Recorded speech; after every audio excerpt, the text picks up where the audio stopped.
Rusting एक ऐसी समस्या है जो किसी भी अच्छी खासी कार को कबाड़ में बदल सकती है।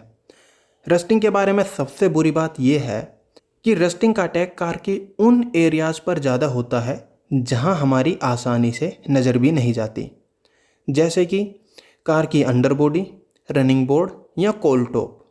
और उससे भी बुरी बात यह है कि रस्टिंग को सही कराने में लेबर वर्क ज़्यादा होता है, जिस वजह से इस काम की कॉस्ट हाई होती है और यह इंश्योरेंस में भी कवर नहीं होता। अब मैं बात करूं अपनी, तो कार है स्विफ्ट डिज़ायर 2013 मॉडल और यह कार 90,000 किलोमीटर चल चुकी है।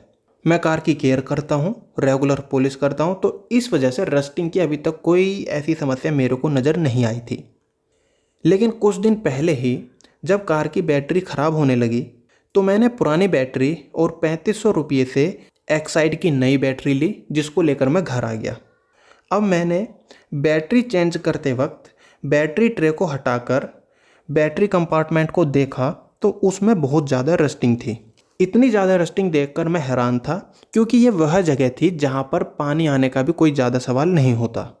और जब मैंने बैटरी ट्रे को ध्यान से देखा तो पता चला कि बैटरी की ट्रे एक तरफ से टूटी हुई थी, मतलब बैटरी ट्रे में एक साइड से क्रैक था, जिसकी वजह से बैटरी का एसिड इस कंपार्टमेंट में गया होगा और यहाँ इतनी बुरी तरह से रस्टिंग हुई। बैटरी का कंपार्टमेंट लोहे का था और पेंट डैमेज था, रस्टिंग हुई थी, लेकिन इसको पेंट करके यूज किया जा सकता था। फ़िलहाल इसको चेंज करने की ज़रूरत नहीं थी, तो मैंने यही डिसाइड किया।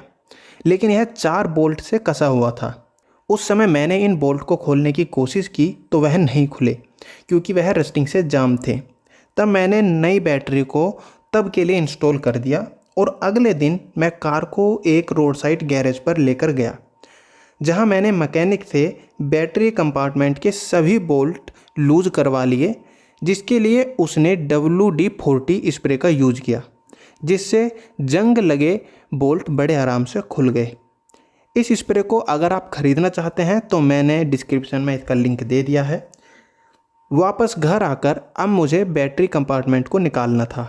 सबसे पहले टर्मिनल को निकाला, उसके बाद वायरिंग क्लिप को, और उसके बाद इसके ही साइड से लगे हुए ECU को अलग किया, बैटरी को अनइंस्टॉल किया और ट्रे को हटाया, और फिर वही 4 बोल्ट खोलकर कंपार्टमेंट प्लेट को निकाल लिया।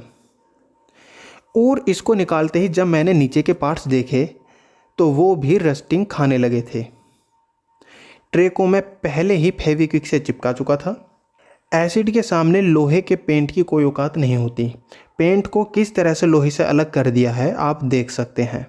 WD-40 स्प्रे की वजह से कंपार्टमेंट प्लेट ऑयली थी, जिसकी वजह से सबसे पहले इसको धोना ज़रूरी था। सूखने के बाद अगला स्टेप जंग लगी जगह को रेगमार से साफ़ करना था, और ये वो स्टेप था जो हार्ड और टाइम कंज्यूमिंग था। लगभग 15-20 मिनट मेरे को इस काम में लगे। ये होने के बाद माइक्रोफाइबर कपड़े से इसको साफ़ किया और उसके बाद बारी आई पेंट करने की। घर में ही पहले से एक ब्लैक स्प्रे की बोतल रखी थी जो यहाँ काम आने वाली थी। आपको भी अगर कभी इस तरह से पेंट करना हो तो ब्लैक स्प्रे बोतल जो आती हैं ये सबसे बेस्ट रहती हैं इस काम में। स्प्रे पेंट करते वक्त इस बोतल को बार बार हिलाते रहें। पेंट की 2 कोट अप्लाई करनी थी और दूसरी कोट को तभी अप्लाई करना था जब पहली वाली सूख जाए। इसको पेंट करने में मेरे को अच्छा खासा समय लगा, क्योंकि ऊपर और नीचे दोनों तरफ पेंट करना था और दोनों साइड एक साथ पेंट करना थोड़ा मुश्किल था। पेंट हो जाने के बाद ये कुछ ऐसा दिख रहा था। नीचे की तरफ अखबार चिपक गया था। स्प्रे पेंट की अच्छी बात यह है कि बहुत कम एफर्ट में कोनों में मुश्किल जगह पर आराम से हो जाता है। और अब जैसे ही बारी आती है इसको इंस्टॉल करने की, तो मेरी नज़र पड़ती है उन पार्ट्स पर जहां एसिड अटैक हुआ था। अब मैंने बस वहां की थोड़ी सी ब्रश से सफाई की और उसके बाद कंपार्टमेंट को 4 बोल्ट से कस दिया, उसके साथ ECU को भी और फिर बैटरी।